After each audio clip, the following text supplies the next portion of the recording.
শেখ হাসিনা সরকার বারবার দরকার। এই কারণে শেখ হাসিনার জন্য না, দরকার দেশের জন্য। দেখেন, আমি রাজনীতিবিদ নই, বাট আমি রাজনীতি করি। আমি গত বছরের নির্বাচনের থেকে আমি আসলে আপনারা দেখতে পাচ্ছেন নির্বাচনী প্রচারণায় আমি আছি, এবং আমি মনে প্রাণে আওয়ামী লীগ কর্মী, এটা আমি মানি। এই ভণ্ড মহিলা নিজে মুখে বারবার স্বীকার করেছে সে আওয়ামী লীগের একজন কর্মী এবং সে মনে প্রাণে আওয়ামী লীগ করেন। আওয়ামী লীগের অনেক অবৈধ কর্মকাণ্ডের সাথে এই মহিলা জড়িত। একে গ্রেফতার করলে আওয়ামী লীগের অনেক তথ্য এর থেকে পাওয়া যাবে।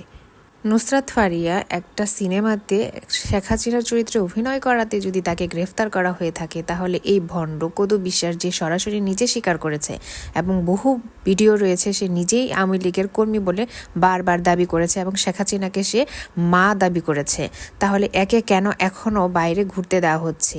এই মহিলাকে কেন এখনও গ্রেফতার করা হচ্ছে না?